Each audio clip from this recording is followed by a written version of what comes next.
I have another story for you today. I'm Joseph. This is Input English. This story is a continuation. I have created a bunch of original stories that are published on playlists on this channel.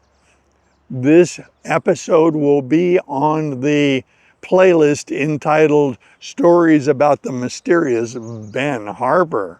The story is best described as low fantasy because it occurs in the real world, the world that we know. However, there are very magical elements in this story. The best way to understand these stories would be to start with the playlist and watch them chronologically. It's very much like reading a book, starting with the first chapter and continuing, because the story unfolds and each episode refers back to things that happened in the past. Today we're going to join two of our favorite characters, Gil and Giselle, his new wife. As you may know, Gil has a magical amulet that no one can see, and this amulet has some very interesting powers. It prevents Gil from aging. It gives him some telekinesis powers. He can move objects with his thoughts without touching them. He gets premonitions about things that are going to happen in the future. That is, he is somewhat clairvoyant. And then the strangest of all is the dream portal. That is, sometimes when he goes to sleep and he is dreaming, his dreams are very realistic and they are about things that happened in his past. These visits to his past in the dream portal allow him to make different choices, say and do different things, and create a different reality for himself. The trouble with all of these powers that the amulet has is Gil can't control them. He doesn't have conscious control over these magical powers. He has had the amulet for decades, but he has never been able to control the powers that it gives him at will. So we join Gil and Giselle. They're now living in Exeter, England, in Devon, the West Country. They have married, they have had their honeymoon in Paris, and now Gil has moved into Giselle's home. The home in which they live was the home bought by Giselle and her late husband. In the late 1800s in England, as a new husband, Gil could have exerted control over her property, but he chose not to. They decided to leave the house in her name. At this point in the story, Giselle has just learned that she is pregnant. She suspected as much, and when she consulted a doctor, he confirmed that she was indeed pregnant. Now, what Giselle does not know is that she is pregnant with twins. When she has her baby, it will not be one baby. She will have two. But in the late 1800s, mothers and doctors had no way of knowing that the mother was carrying twins. Some doctors tried to predict twins. They would palpate the abdomen of the pregnant lady, but this was very unreliable. They would use a device similar to a stethoscope to listen for fetal heart tones, but it was very difficult for them to determine if the fetal heart sounds they were hearing were produced by one baby or by two. They couldn't make the distinction. If the pregnant lady's abdomen seemed to be abnormally large, that would cause suspicion that twins were going to be delivered, but this was very unreliable. Basically, until about the 1970s, the delivery of twins was basically a surprise. They would deliver a baby, and then shortly thereafter, a second baby would arrive, and sometimes even a third. So in our story, Giselle is pregnant, and she has no idea that she is pregnant with twins. At this time, of course, when she told Gil that she was going to have a baby, Gil was thrilled. He was absolutely delighted. He was also very happy for his wife because he knew that when she lost her husband, when he died in military service, she formed the opinion that she would never remarry, she would never have children. And this was part of her grief after the death of her husband. So when Gil heard that his wife would have a baby, that she was pregnant with their child, he was thrilled because he knew this was an answer to her wishes.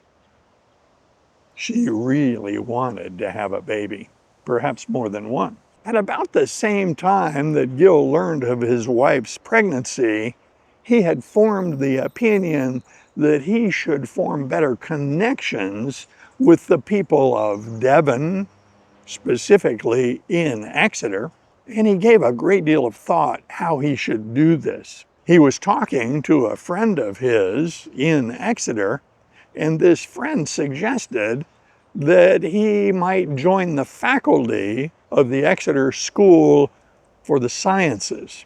In the late 1800s, Exeter didn't have a university, but it did have a school for the sciences, a school for the arts, and two other schools that would eventually merge and become Exeter University.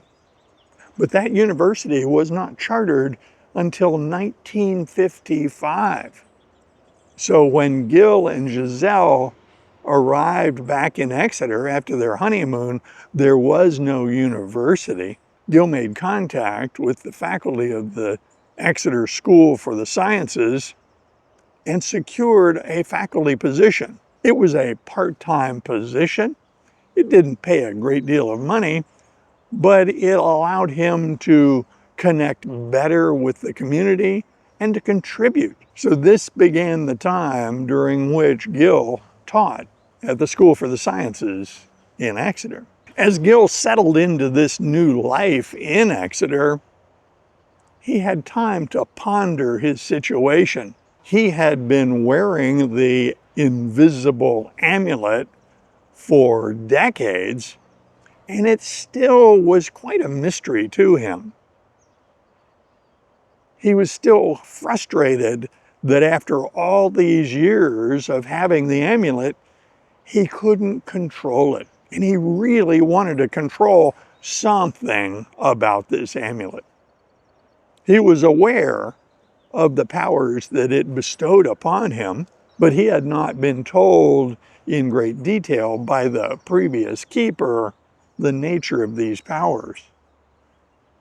Most of his knowledge about the amulet he accrued over time through his own observations. As he thought about the powers of the amulet, he realized that he would have no idea how to try to control the events in the dream portal.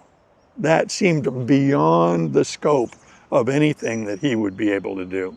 After much thought, he concluded that maybe he should concentrate his efforts on controlling the telekinesis. He is able to move objects with his mind without touching them, but he can't do it consistently at will.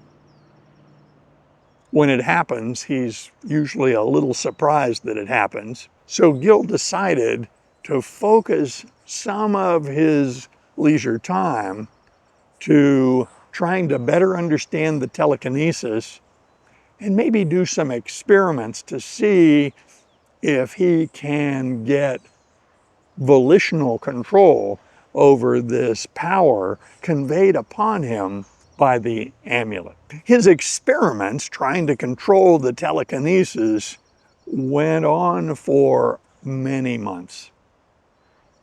During Giselle's entire pregnancy, he was a little obsessed with controlling the telekinesis. He would set up little experiments, very lightweight objects, very small objects, and then try to get them to move. He would glance at them casually, hoping that they would move. On other occasions, he would focus his stare upon this small object and with great concentration will that it would move. That usually didn't work. He imagined these small objects moving. He visualized them moving, and then he would gaze upon them, hoping that they would move in the way he imagined they had moved. Now, if all his efforts to control his telekinesis powers had produced no results, he would have gotten bored and stopped the project. However, every now and then, the object would move. Sometimes it would move the way he intended it to move, and sometimes it would move in a completely different direction or at a completely different speed. Sometimes this was very amusing to Gil. He was very careful to do these little experiments when no one was around. He didn't want anyone else to know that he had telekinetic powers. He wanted to keep that a secret. One day he was in his study. He had placed a thimble, a sewing thimble that ladies might use when sewing, on the table. So this very small metal thimble was sitting on the table, and he willed that it would move.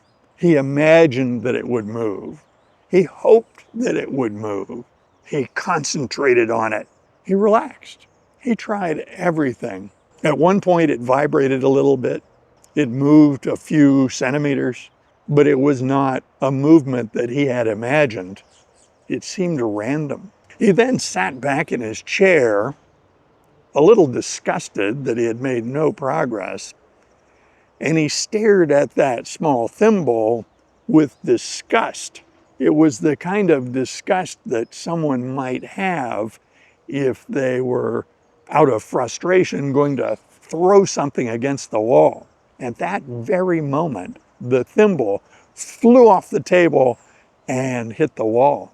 His frustration had been translated into the telekinetic powers, and the thimble behaved as if, out of frustration, he had thrown it against the wall.